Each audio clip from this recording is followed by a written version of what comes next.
Education update ચેનલમાં આપનું હાર્દિક સ્વાગત છે.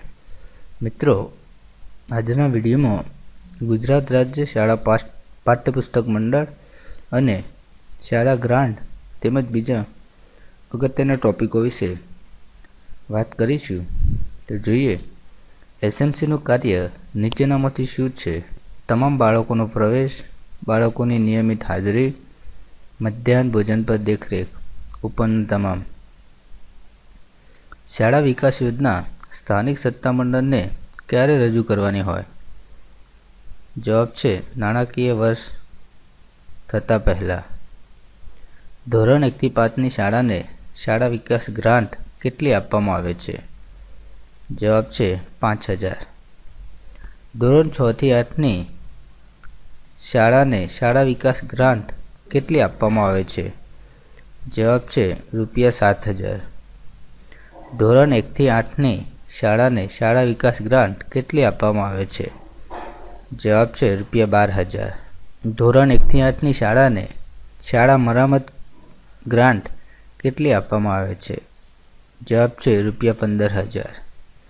ધોરણ 8નું અપગ્રેડ થતી શાળાને પ્રથમ વર્ષે કઈ ગ્રાન્ટ આપવામાં આવે છે? જવાબ છે TLE ગ્રાન્ટ. ધોરણ 8મું અપગ્રેડ થતી શાળાને પ્રથમ વર્ષે TLE ગ્રાન્ટ આપવામાં આવે છે ₹15,000. TLE ગ્રાન્ટનું પૂરું નામ શું છે? જવાબ છે ટીચર લર્નિંગ ઇક્વિપમેન્ટ. ગુજરાત રાજ્ય શાળા પાઠ્યપુસ્તક મંડળની સ્થાપના ક્યારે કરવામાં આવી? જવાબ છે ઈસવીસન 1969. ગુજરાત રાજ્ય શાળા પાઠ્યપુસ્તક મંડળનો મુખ્ય ઉદ્દેશ શું છે? જવાબ છે ગુણવત્તાવાળા પાઠ્યપુસ્તકનું પ્રકાશન.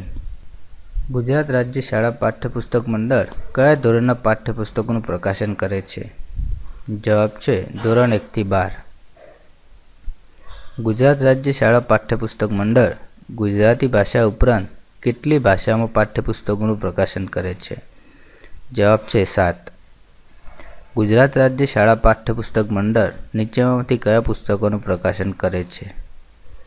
ધોરણ 1 થી 12ના પાઠ્યપુસ્તકો, શિક્ષક આવૃત્તિ, PTC CPEDના પાઠ્યપુસ્તકો ઉપરના તમામ. ગુજરાત રાજ્ય શાળા પાઠ્યપુસ્તક મંડળ કયા માસિક અંકનું પ્રકાશન કરે છે? જવાબ છે બાલસૃષ્ટિ. ગુજરાત રાજ્ય શાળા પાઠ્યપુસ્તક મંડળના નિયામક કોણ હોય છે? જવાબ છે પ્રાથમિક શિક્ષણ નિયામક. ગુજરાત રાજ્ય શાળા પાઠ્યપુસ્તક મંડળની સૌથી મહત્વની સભા કઈ છે? જવાબ છે સામાન્ય સભા. GCERTની સ્થાપના ક્યારે કરવામાં આવી? જવાબ છે ઈસવીસન 1988માં. GCERTનો મુખ્ય ઉદ્દેશ શું છે? જવાબ છે શૈક્ષણિક સંશોધન કાર્ય અને પ્રેરણા, સેવાકાલીન તાલીમોનું આયોજન, પૂર્વ સેવાકાલીન તાલીમ ઉપરના તમામ. GCERT નીચેનામાંથી કયા કાર્યોનું આયોજન કરે છે? જવાબ છે ગણિત વિજ્ઞાન પ્રદર્શન, બાળમેળા, બાળ રમતોત્સવ ઉપરના તમામ. રાજ્યમાં આવેલી જિલ્લા શિક્ષણ અને તાલીમ ભવનનું સંચાલન કોણ કરે છે? જવાબ છે GCERT. BISAG અંતર્ગત દૂરદર્શી શિક્ષણ કાર્યક્રમોનું આયોજન કોણ કરે છે? જવાબ છે GCERT. GCERT કયા માસિક અંકનું પ્રકાશન કરે છે? જવાબ છે જીવન શિક્ષણ. પ્રાથમિક શિક્ષકો પાસે ક્રિયાત્મક સંશોધનો કરવાનું કાર્ય કોણ કરે છે? જવાબ છે GCERT. સતત અને સર્વગ્રાહી મૂલ્યાંકન અંતર્ગત શિક્ષકોને માર્ગદર્શન આપવાનું કાર્ય કોણ કરે છે? જવાબ છે GCERT. હવે જોઈએ NCERT અને આચાર્ય કામગીરી.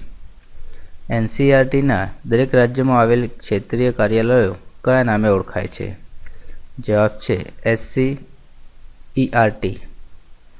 NCERTની સ્થાપના ક્યારે કરવામાં આવી? જવાબ છે 1 સપ્ટેમ્બર 1961. NCERTના પ્રમુખ કોણ હોય છે? જવાબ છે ભારત સરકારના શિક્ષણ મંત્રી. એનસીઈઆરટી સમિતિમાં કેટલા શિક્ષકોની નિમણૂક કરવામાં આવે છે? જવાબ છે 4. એનસીઈઆરટીનું કાર્ય શું છે?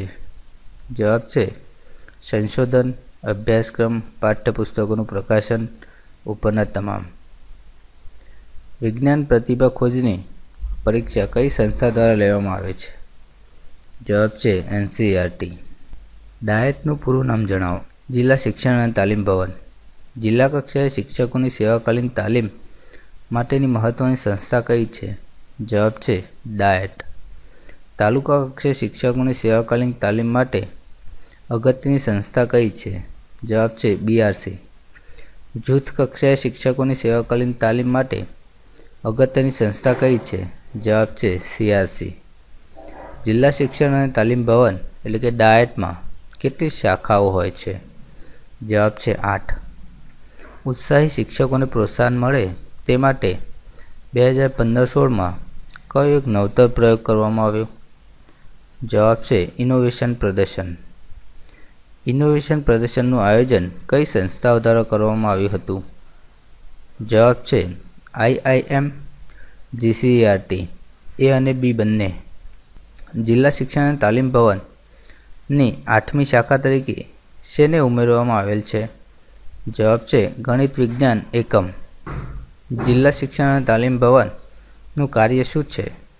જવાબ છે અધ્યાપન સામગ્રી તૈયાર કરવી, પૂરક સાહિત્ય તૈયાર કરવું, નવનિયુક્ત વિદ્યાસહાયક તાલીમ ઉપરના તમામ.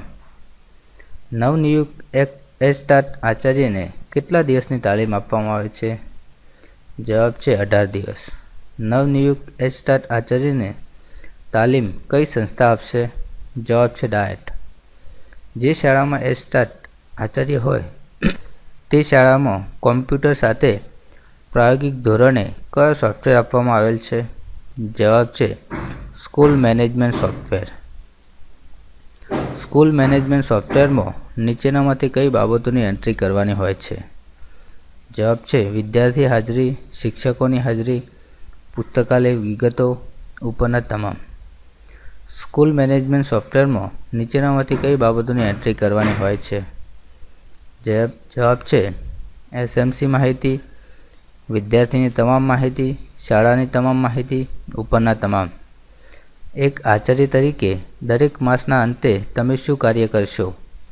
જવાબ છે માસિક પત્રક, કન્ટીજન્સી રોજમેળ, ટ્રાન્સપોર્ટેશન હિસાબો ઉપરના તમામ.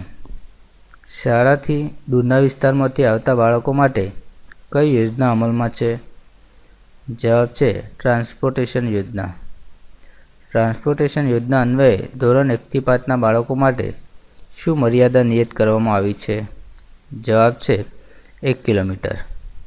ટ્રાન્સપોર્ટેશન યોજના અન્વયે ધોરણ 6 થી 8ના બાળકો માટે શું મર્યાદા નિયત કરવામાં આવી છે? 3 કિલોમીટર.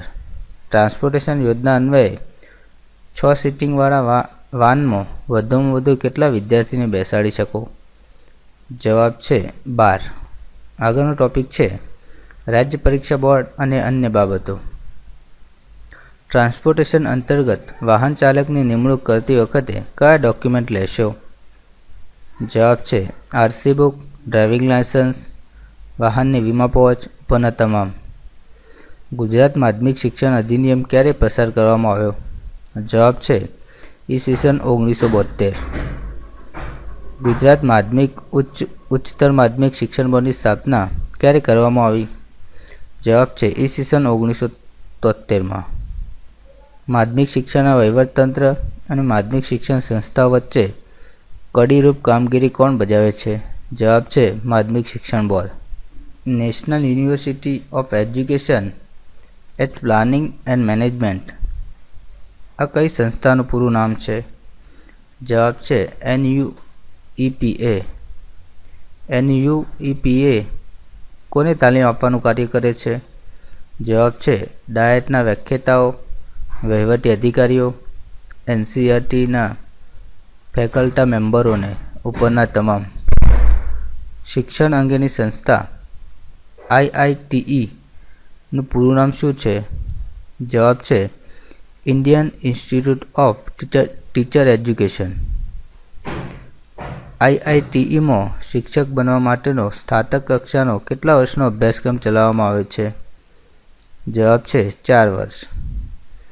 IITમાં શિક્ષક બનવા માટેનો અનુસ્નાતક કક્ષાનો કેટલા વર્ષનો અભ્યાસક્રમ ચલાવવામાં આવે છે? જવાબ છે 6 વર્ષ. GIETનું પૂરું નામ શું છે? જવાબ છે Gujarat institute of education technology. Television શિક્ષણ કાર્યક્રમનું નિર્માણ અને પ્રસારણ કઈ સંસ્થા કરે છે? જવાબ છે GIET. વિદ્યાદર્શન તરીકે કઈ સંસ્થા ઓળખાય છે? જવાબ છે GIET. પ્રાથમિક અને માધ્યમિક કક્ષાએ વિવિધ પરીક્ષાઓ સંચાલન માટે કઈ સંસ્થા કાર્યરત છે? જવાબ છે રાજ્ય પરીક્ષા બોર્ડ. રાજ્ય પરીક્ષા બોર્ડની સ્થાપના ક્યારે કરવામાં આવી? જવાબ છે ઈસવીસન 1966. નીચેનામાંથી કઈ પરીક્ષા રાજ્ય પરીક્ષા બોર્ડ દ્વારા લેવામાં આવે છે? જવાબ છે PTC પરીક્ષા, પૂર્વ પ્રાથમિક અધ્યાપન પરીક્ષા, ATD પરીક્ષા ઉપરના તમામ. નીચેનામાંથી શિષ્યવૃત્તિ માટેની કઈ પરીક્ષા રાજ્ય પરીક્ષા બોર્ડ દ્વારા લેવામાં આવે છે? જવાબ છે પ્રાથમિક શિષ્યવૃત્તિ પરીક્ષા, માધ્યમિક શિષ્યવૃત્તિ પરીક્ષા, NMMS પરીક્ષા ઉપરના તમામ. નીચેનામાંથી કઈ પરીક્ષા રાજ્ય પરીક્ષા બોર્ડ દ્વારા લેવામાં આવે છે?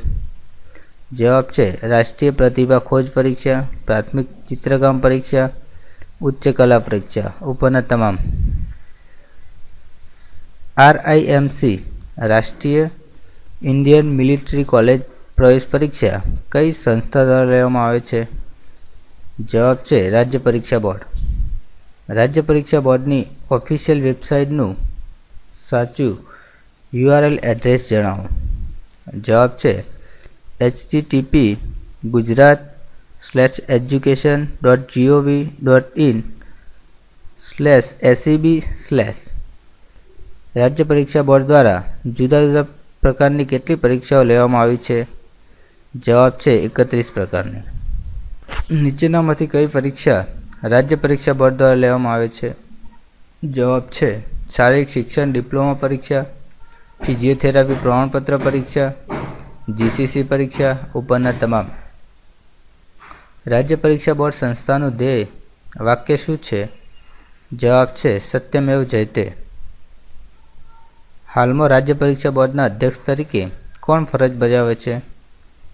જવાબ છે શ્રી PA જલુ સાહેબ. હાલમાં રાજ્ય પરીક્ષાના સચિવ તરીકે કોણ ફરજ બજાવે છે? જવાબ છે શ્રી DR સરડવા સાહેબ. તમારી S4ની પરીક્ષા કઈ સંસ્થા દ્વારા લેવામાં આવે છે?